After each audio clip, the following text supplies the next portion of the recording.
બન્યું અર્જણભાઈ? હું અર્જણભાઈ ફોડાભાઈ આહિર ડાવડીનો વતની છું અને મારા ગામના 3 વિદ્યાર્થીઓ સીમાર તાલુકો વેરાવળ જિલ્લો ગીર સોમનાથથી આગળ BRSમાં અભ્યાસ કરે છે. ત્યાંથી વતનથી પહેલાં એક્ઝામ ફોર્મ અને સ્કોલરશીપના ફોર્મ સબમિટ કરવા માટે ત્યાં આગળ ગયેલા હતા. ત્યાંથી રાધનપુર સોમનાથ રિટર્ન બસ ગાડી નંબર JJ 18Z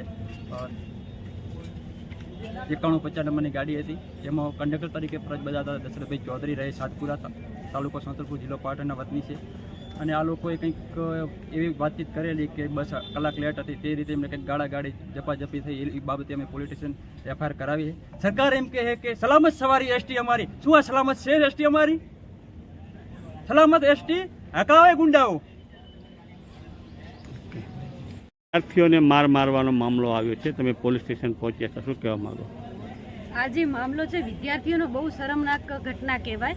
અત્યારે જુઓ, આ ભવિષ્ય જે આપણા ગુજરાતનું જે ભાવિ ભવિષ્ય છે એ ભવિષ્યને અત્યારે અમને એવું લાગી રહ્યું છે કે ગવર્મેન્ટના અધિકારીઓ એમને રોકી રહ્યા છે આગળ વધતા. અત્યારે ગુંડાગીરી વધી ગઈ છે. ગુંડાગીરી એટલી બધી હદ પાર થઈ ગઈ છે કે વિદ્યાર્થીઓ સલામતી રીતે એમનું શિક્ષણ સુધી પણ નથી પહોંચી શકતા. ઘરના આંગણેથી બેસે છે તો રસ્તામાં કંઈક ને કંઈક ઘટનાઓ બને છે. અત્યારે શિક્ષકોનો જીવ જોખમે છે તો વિદ્યાર્થીઓનો જીવ પણ જોખમે છે.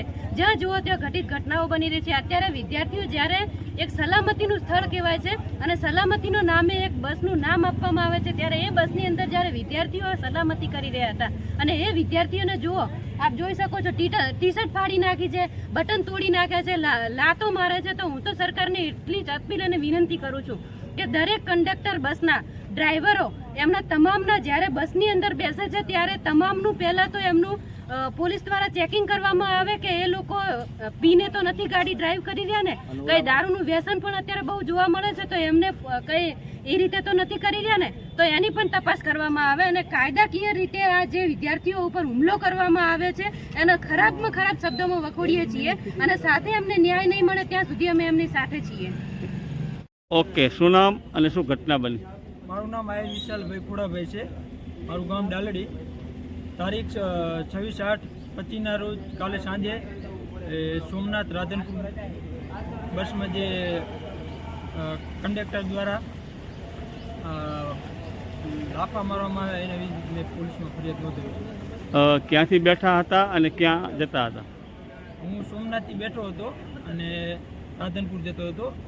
BRS એક્ઝામ ફોર્મ ભરીને કોલેજમાંથી આવતો હતો. શું બાબતે માથાકૂટ થઈ હતી?